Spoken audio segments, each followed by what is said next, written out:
44 days to go before the Euphoria Day. 44 days.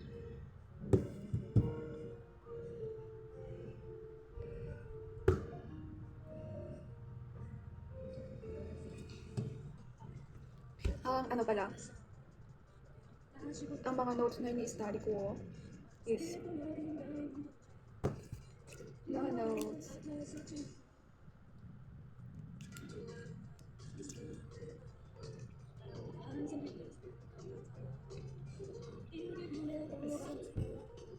Ito yung isa kong ini-study. Tapos,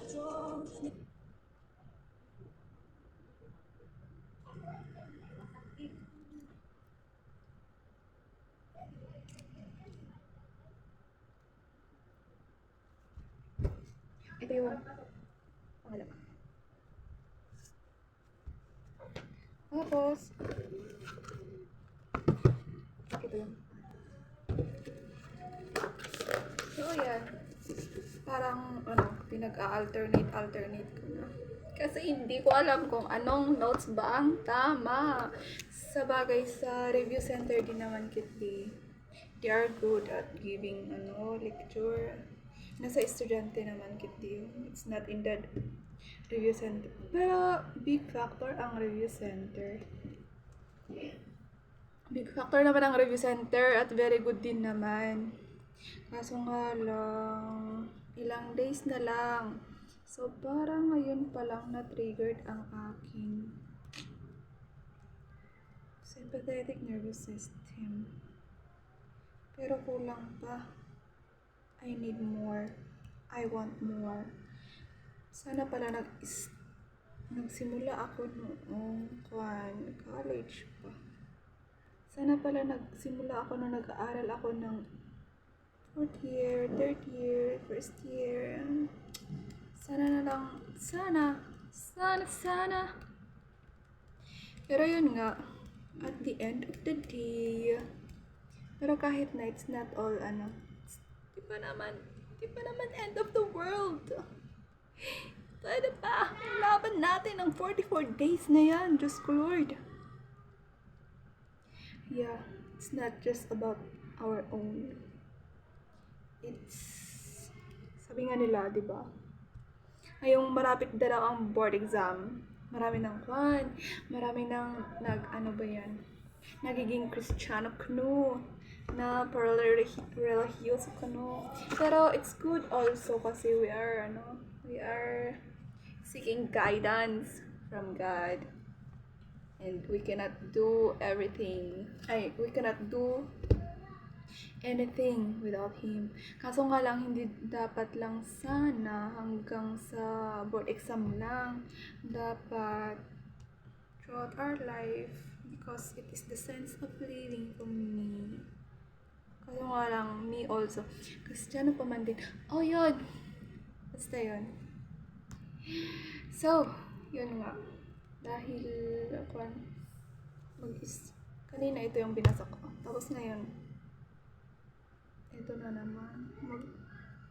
Mag-sounders tayo. Magsagot tayo ng question and answer nila dito sa sounders. Basta yun, wala akong paki. Kung mali ba. Basta yan ang pronunciation. Pronunciation is not pronunciationing. At nag-start na din ang person para mag-study. But it's sad to say, gumising ako dyan ng past 9. Mga 9:30 siguro. My gosh! Ganun ako kaaga. Kasi ngayon, walang klase sa review center. So, my gosh! Kulang talaga ako sa disiplina self. Kailanman, kahit saan, kahit kailan. My gosh, parang nalulungkot lang ako para sa sarili ko, pero ano ba yan? Yun na atang naka-registered sa muscle memory ko. Basta yun. It's so ironic kasi kahit late man ako matulog, hindi rin lang dahil sa study, hindi rin lang dahil nag-i-study ako kaya ako nalilate. Hanggang ngayon, hindi ko pa rin ba mag-give up ang gadget Ah, kahit alam ko naman na wala naman siyang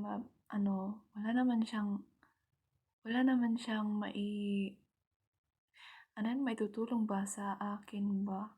Buti sana kung ginagamit ko ng wise yung gadget 'no, kaso nga lang ibang napupuntahan ko sa social media. At alam mo ba self, kung ano-ano nababasa, buti pa yung mga istorya ng mga love life at mga FEU, university, yung story life ng mga my gosh, buti pa yun binabasa mo at iniintindi mo kung paano nabuhay at paano nangyari ang mga istorya nila sa life. Samantalang itong pag-aaral, my gosh talaga. So yun naman ang problema mo self, yun naman ang problema. See, pati ngayon, imbis na mag-answer ako kanina, pagkatapos ng mga lahat-lahat ng mga bagay-bagay na to, wala akong napuntahan kundi social media. Ay, buti sana kung ang pinapanood ko doon is yung mga medical facts. Hindi naman. Yun. So, I need to work on that. At least may days pa tayong natitira. Di ba? So, ayan. Konting basa-basa lang. Basa-basa lang ang person. Ewan ko ba kung naiintindihan ko ba? Basta ang alam ko lang sa sarili ko, binabasa ko word by word. Bahala na lang kung meron bang maligaw, or at least may sabit man lang sa aking brain cells. And I hope so. Yan, napagod na ang self, kaya nag-rest, nagmuni-muni. Nagmuni-muni. So, sabi ko, parang hindi ko muna kaya. I need to eat something. So, yan, kinain ko na muna yung binili namin ni Caroline sa labas. And then I decided to start again. Sabi ko, magsagot naman ako ng mga question and answers.